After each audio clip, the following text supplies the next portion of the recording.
Hello mga kasari, magandang araw sa lahat. May bago na naman tayo pag-usapan ngayon tungkol pa rin ito sa ating mga sari-sari store. Mapansin ko kasi ay ilang linggo na medyo bumaba ang benta ko.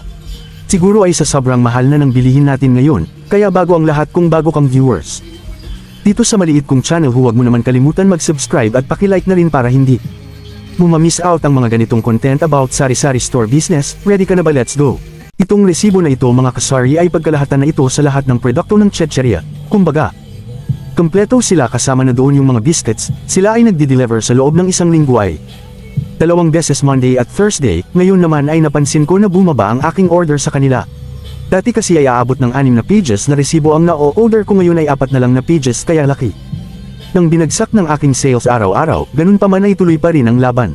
Sabi nga nila ay hindi araw-araw Pasko, kumbaga may time talaga na magugulat ka sa sobrang hinanang pintahan natin, kaya sa ganitong panahon ay dapat handa ka, kumbaga ay kaya mo eraos ang iyong pangangailangan sa araw-araw, lalo na kung marami kang tauhan na pinapasweldo at sayo lang din umaasa, kaya mahirap talaga mag-adjust. Hindi mo rin basta-basta na lang tanggalin ang mga tauhan mo dahil lugi ka na ng isang buwan, kaya dapat humanap tayo ng ibang paraan para kumita, gaya ng ibang negosyo, para lang hindi mawala sa atin ang mga tauhan natin. Kumbaga mahirap maghanap ng tao sa panahon ngayon na pwede mo pagkatiwalaan, kaya gumawa ako ng paraan para makabawi sa ilang buwan natin na pagkalugi. Kaya may naisip ako na bagong negosyo na pwede ko simulan ngayong sunod buwan. Itong negosyo na ito ay hindi related sa aking sari-sari store business. Dalawa ito pinagpilian ko na maging new business, maaring beauty salon, dahil isa rin ito sa pangarap ng aking mahal asawa, or laundry shop.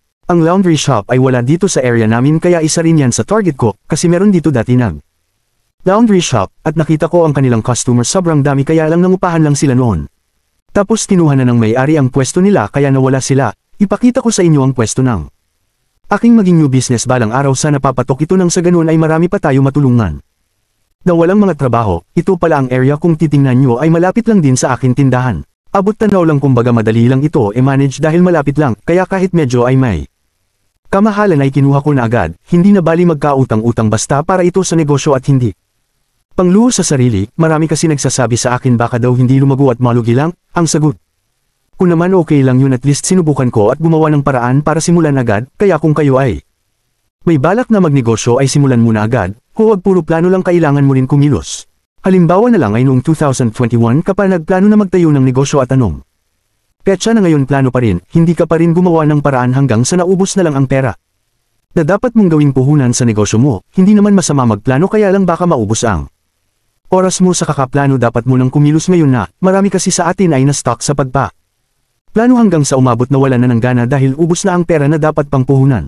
Yan ang masakit na katotohanan sa ating mga Pilipino. Pag wala pang pera, ang daming plano sa buhay.